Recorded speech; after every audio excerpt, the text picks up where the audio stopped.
우리 하나님 말씀 같이 보도록 하겠습니다. 잠언 2장입니다. 잠언 2장 11절에서 22절까지 말씀. 잠언 2장 11절에서 22절까지 말씀입니다. 우리 다 같이 합독하시겠습니다. 합독하십니다. 시작. 근신이 너를 지키며 명철이 너를 보호하며 악한 자의 길과 패역을 말하는 자에게서 건져내리라. 이 무리는 정직한 길을 떠나 어두운 길로 행하며 행악하기를 기뻐하며 악인의 패역을 즐거워하나니 그 길은 구부러지고 그 행위는 패역하니라. 지혜가 또 너를 음녀에게서 말로 호리는 이방 계집에게서 구원하리니 그는 젊은 시절의 짝을 버리며 그의 하나님의 언약을 잊어버린 자라. 그의 집은 사망으로 그의 길은 수올로 기로졌나니 누구든지 그에게로 가는 자는 돌아오지 못하며 또 생명길을 얻지 못하느니라. 지혜가 너를 선한 자의 길로 행하게 하며 또 의인의 길을 지키게 하리니 대저 정직한 자는 땅에 거하며 완전한 자는 땅에 남아 있으리라. 그러나 악인은 땅에서 끊어지겠고 간사한 자는 땅에서 뽑히리라. 아멘. 할렐루야.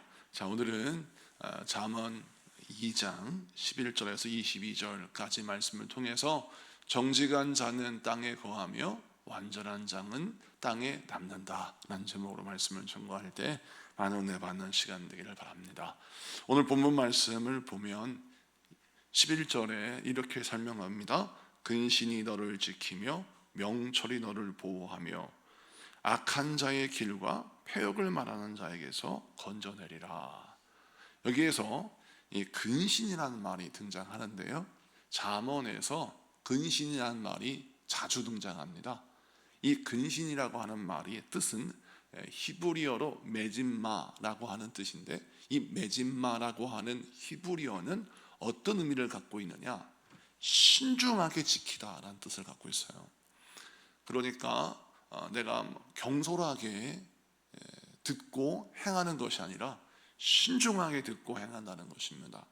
여러분, 시험을 볼 때에도 연습 문제를 푸는 마음가짐과 본고사를 푸는 마음가짐은 다를 겁니다. 우리 수험생들도 모의고사를 볼 때도 사실은 정말 긴장하고 보겠지만 그래도 모의고사는 모의고사니까 마음속에 긴장감이 좀 덜하겠지만 수능시험 당일날 인생의 가장 중요한 시험이라고 말할 수 있는 고등학생들에게는 그 고3 수험생들이 수능시험을 볼 때 그 당일날 얼마나 긴장되겠습니까? 이 시험이 내 인생의 굉장히 중요한 시험 중에 하나다라고 했을 때에는 수능시험 당일날 그 긴장감은 사실 남다를 것입니다. 여러분, 그렇습니다. 오늘 이 근신이라는 말은 바로 그것입니다. 하나님의 사람들, 특별히 하나님이 기뻐하시고 하나님의 일을 하는 사람들의 특징은 나에게 하나님의 말씀을 주셨어요. 그리고 그 말씀을 행할 때 어떤 마음의 자세를 가지고 그 말씀을 대하고 지키냐면, 하나님이 지금 나를 테스트하시고 하나님이 지금 나를 복 주시기 위하여 점검하시는구나 라고 생각하고 하나님의 말씀을 경홀히 듣지 않는다는 겁니다. 그 말씀을 들었을 때 그 말씀을 듣고 시간 되면 하고 시간 안 되면 안 되고 해도 되고 안 해도 되는 그런 자세를 갖지 않는다는 것입니다. 이 근신이라는 것은 주의 깊게 듣다. 그 무슨 뜻이냐? 내가 이 말씀을 놓치면 안 돼 라고 하는 마음의 가짐으로 들었다는 거예요. 그리고 이 근신이라는 말, 이 메짐마라는 말은 어디로 연결되냐면 행함으로 연결되는데, 그 말씀을 따라 내가 주의 깊게 듣고 또 주의 깊게 그것을 지켜나간다는 거예요. 그것을 근신이라는 겁니다. 그래서 시편은 이걸 강조합니다. 너희가 하나님의 말씀을 들을 때 주의 깊게 듣고 분명하게 하라. 그래서 듣고 행하는 것이 한치의 오차도 없이 완전하려고 추구하는 것입니다. 완전할 수는 없죠. 우리는 늘 부족하고 실수하고 넘어집니다. 그런데 하나님의 사람들의 특징, 또 하나님이 쓰시는 사람들의 특징, 어떤 특징이 있느냐? 완전하려고 마음가짐을 잡는 겁니다. 내가 하나님의 말씀을 들을 때 정말 주의 있게 듣고 그 말씀을 잘 행하려고 한다는 것이죠. 반면에 패역을 말하는 자에게서 건져내리라 라고 했죠. 악인의 길, 패역의 길을 설명하는데 이 악한 자의 길, 12절의 악한 자의 길은 패역을 말하는 자의 길이다 라고 하는 문장의 의미를 갖고 있는데, 이 패역의 길이 뭐냐? 이 패역이란 말은 타하프콧이란 말인데, 이 타하프콧이란 말은 어떤 뜻이냐면 뒤집다라는 뜻이에요. 왜곡시키다. 그러니까 근신이라는 말과 패역이라는 말이 사실 이 11절과 12절에서 앞과 뒤를 이렇게 지키고 있으면서 비교를 하는 겁니다. 근신하는 자의 인생길과 패역하는 자의 인생길을 비교하는데, 이 패역하는 자들은 하나님의 말씀을 들을 때 그 말씀을 주의 깊게 듣는 것이 아니라 오히려 그걸 뒤집는다라는 겁니다. 하나님의 말씀의 질서를 뒤집고 또 하나님의 말씀을 왜곡시킨다는 거죠. 사탄이 그렇게 했죠. 에덴 동산에서 하와를 유혹할 때 하나님의 말씀을 왜곡시켜서 하와를 유혹했습니다. 뿐만 아니라 예수님이 마태복음 4장에 40일 금식 기도하시고 광야에서 시험을 당하실 때에 마귀가 예수님을 시험할 때 두 번째 시험이죠. 네가 높은 곳에 성전 높은 곳에 올라가 떨어져 봐라. 천사가 네 발이 땅에 닿지 않도록 너를 바칠 것이다 라고 했을 때 이 마귀는 하나님의 말씀, 시편의 말씀을 인용하여서 예수님을 유혹합니다. 성경에 나와 있는 말씀을 인용하니 사탄이 마치 영의 길로 우리를 인도하는 것처럼, 예수님에게 말하는 것처럼 이렇게 속인다는 것이죠. 예수님은 바로 분별하셔서 그 사단의 유혹을 이기셨습니다. 여러분, 그것처럼 지금도 이단이나 사이비 종교들은 성경을 가지고 우리를 유혹하고 미혹해 합니다. 그래서 우리를 잘못된 길로 가게 하죠.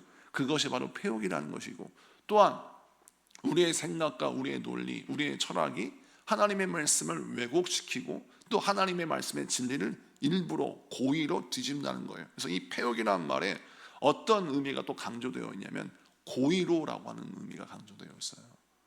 그러니까 실수로 왜곡시키거나 실수로 틀린 게 아니에요. 우리의 무지로 말미암아 생기는 왜곡은 하나님이 바로 정정하시죠.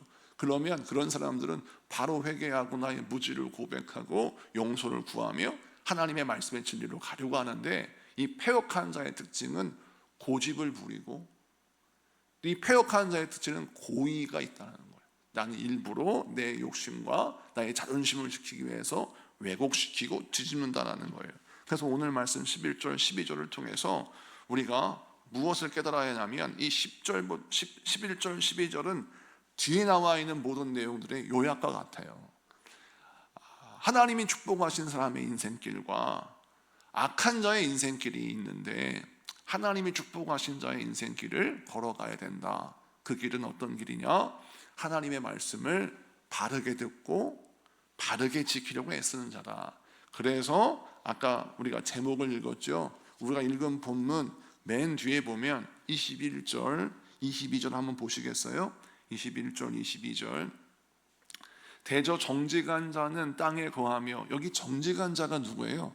하나님 앞에 나의 무지를 정확하게 고백하고 나의 어리석음을 부끄럽게 여기지 아니하며, 내가 하나님의 말씀을 통해 내 무지가 드러났어요. 그러면 하나님 앞에 하나님 내가 몰랐네요. 하나님 용서해 주세요. 나의 무지를 용서해 주세요 라고 정직한 자, 그리고 하나님 앞에 나의 연약함을 그대로 고백하는 자, 정직한 자는 땅에 거하며 하나님의 축복의 땅에 거한다는 거예요. 완전한 자는 땅에 나누리라. 이거 뭐라겠어요? 하나님의 말씀을 온전히 지키려고 하는 근신하는 자, 그 땅에 남아 있으리라. 이거 뭐냐면 네가 받은 축복을 지킬 것이다. 네가 가진 약속을 가진직할 것이다 라는 겁니다. 그런데 반면에 22절 악인은 땅에서 끊어지겠고 이 간사한 자는 땅에서 뽑히라. 이게 무슨 뜻이냐?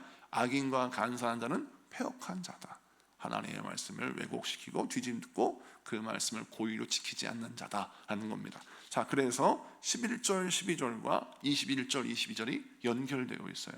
이 말씀 붙들고 여러분, 우리 하나님 앞에 정직하고 우리 하나님 앞에 완전하여 우리 하나님의 축복의 약속을 내 것으로 만들고 그것을 지켜 계승하고 기업으로 나누는 여러분 되시기를 축복합니다. 그 다음 말씀을 좀 보면 14절입니다. 자, 14절, 13절, 14절 같이 보겠습니다. 13절, 14절을 세번역 성경 한번 볼까요? 세번역 성경으로 보겠습니다. 13절, 14절 시작. 그들은 바른 길을 버리고 어두운 길로 가는 사람들이다. 그들은 나쁜 일 하기를 좋아하며 악하고 거스리는 일 하기를 즐거워한다. 아멘. 왜 세번역으로 읽었냐면요, 원어를 잘 해석을 했어요. 개역 개정판은 좀 어렵게 했고, 세번역은 이 말씀을 쉽게 해석을 했는데, 여기에 주목해야 할 것이 14절에 말씀을 다시 한번 띄워주시면 옆에 사이드로, 그들은 나쁜 일 하기를 좋아한다. 악하고 거스리는 하기를 즐거워한다. 이 좋아하고 즐거워하는 일을 보세요. 나쁜 일을 좋아한대요. 그러니까 악하고 하나님의 말씀을 거스리는 일을 즐거워한다는 거죠. 즐거워하고 기뻐하는 일의 코드가 달라요. 여러분, 오늘 이 말씀을 통해서 정직한 자, 땅을 지키고 그 땅에서 거하는 사람, 하나님의 약속이 현실화되고 현실화된 하나님의 약속을 기업으로 간직한 자의 특징 두 번째는 바로 무엇이냐면, 즐거움과 기쁨을 느끼는 코드가 달라요. 하나님의 사람들은 하나님을 찬양하는 것이 기쁨이고요, 하나님 앞에 기도하는 것이 즐거움이고, 하나님 앞에 예배하는 것이 삶의 루틴이에요. 그런데 악한 길을 걷는 자의 특징은 하나님을 찬양하는 것이 그렇게 내 마음에 거추장스럽고, 하나님께 기도하는 것이 불필요하게 느껴지며, 하나님께 예배하는 것이 나의 인생의 짐으로 느껴지는 사람이 있습니다. 그래서 어쩔 수 없이 소가 도살장에 끌려가는 것처럼, 학교 가기 싫은 아이가 무거운 책가방을 들고 억지로 무거운 가방을 들고 학교에 가는 것처럼, 그렇게 마지못해 하는 것으로 전락해 버린다는 것입니다. 자, 그래서 우리는 어떤 인생을 살아야 하느냐, 어떻게 기도해야 하느냐, 하나님과 교제하는 삶이 내 인생의 진정한 기쁨이 되게 하여 주옵소서. 내 영혼의 영적 감각이 말씀을 통해 올바로 회복되게 하여 주옵소서. 기도하는 여러분에게 축복합니다. 이 감각이 회복되고 이 즐거움이 회복되어야 신앙생활이 기쁨이지, 만약 이 즐거움이 회복되지 못하면 그 사람은 어떻게 전락하느냐? 율법주의자로 전락하는 겁니다. 말씀을 가진 듯 하나 형식만 가지고 있고, 말씀은 가지고 있는 듯 하나 율법적으로 그 말씀을 지켜 행하여 자기 의만 내세우고, 하나님의 말씀에 담겨있는 진이나 하나님과의 영적 교제에 통해서 얻어지는 기쁨은 누리지 못하는 경우가 너무나 많다는 것입니다. 그래서 오늘 말씀을 통해서 여러분, 하나님과의 영적 교제의 즐거움과 기쁨을 회복하는, 또 간직하고 누리는 저와 여러분 되시기를 축복합니다. 그 다음 말씀을 좀 보면, 자, 20절 말씀을 좀 보겠습니다. 20절 말씀, 18절부터 20절까지 읽으면 더 좋겠네요. 18절부터 20절 시작. 그의 집은 사망으로 그의 길은 수월로 기울어졌나니 누구든지 그에게로 가는 자는 돌아오지 못하며 또 생명길을 얻지 못하느니라. 지혜가 너를 선한 자의 길로 행하게 하며 또 의인의 길을 지키게 하리니. 아멘. 자, 오늘 본문은 이제 원래는 22절까지 연결되는데, 오늘 말씀에서 강조한 게 있습니다. 하나님 앞에 기쁨의 영적 교제를 버리고 세상의 즐거움과 쾌락의 낙으로 인생을 살아가며 하나님의 말씀의 진리를 떠나 내 정욕의 인생을 살아가며 잘못된 길을 선택하는 자의 길은 결말이 정해져 있다는 거예요. 그 결말은 어디냐면 사망이요 스울이다. 스울은 어디냐? 지옥을 말합니다. 음부를 말해요. 그러니까 너가 만약 하나님의 말씀을 버리고 너의 정욕의 길을 따라 인생길을 걸어가면 너의 인생길의 결말은 정해져 있다는 거예요. 반대로 하나님의 말씀을 지키고 하나님의 말씀을 따라 인생길을 걸어가는 자는 그 길은 하나님의 복으로 정해져 있다는 겁니다. 이 말씀은 무슨 뜻이냐면, 우리 하나님이 우리의 인생길을 선택할 때 항상 무엇을 보아야 하느냐? 하나님의 사람들은 나의 선택의 끝이 어디를 향해 가는지를 봐야 하는 것입니다. 선택의 방향을 봐야 한다는 것입니다. 여러분, 지금 선택은 똑같은 선택인 듯 하나 그 선택의 방향을 바라보지 못하면 우리는 잘못된 길로 가는 것이죠. 제가 이제 여러 가지 일 때문에 서울역에서 기차를 타고 대전에 내려오기도 하고, 대전에서 기차를 타고 서울로 가기도 하는데, 참 재미있는 것은 대전역에서 기차를 탈 때 주의할 것이 어떤 트랙에 어떤 방향으로 기차가 오는지를 잘 봐야 합니다. 그래서 만약 잘못된 트랙에 서서 잘못된 방향으로 가면 서울로 가야 할 사람이 대구로 가고 부산으로 가야 할 사람이 서울로 가게 되는 것이죠. 그래서 방향을 잘 봐야 하는데, 처음에는 방향을 체크하고 트랙을 체크하고 이렇게 어디에서 기차를 타야 하는지를 체크하는 것을 확인하는 것을 좀 부끄럽게 여겨서, 남자는 그런 걸 하나하나 체크하는 게 조금 쫌스러워 보이고, 한번 길을 걸어갈 때는 단번에 걸어가는 것이 더 멋있어 보이는다는 착각을 해서 한번 제가 이렇게 착각해서 가려고 하다가 큰 망신당할 뻔했습니다. 그 이후로 제가 항상 기차를 탈 때에는 무엇을 확인하느냐, 다소곳이 게시판에 서서 내가 예약한 기차가 몇 번 출역에 쓰는지, 그리고 몇 번 출역에서 섰을 때 내가 타는 기차의 번호가 018인지 016인지 246인지를 확인하고 탄다는 거죠. 그래서 이때 실수가 없는 것입니다. 여러분, 기차를 선택할 때도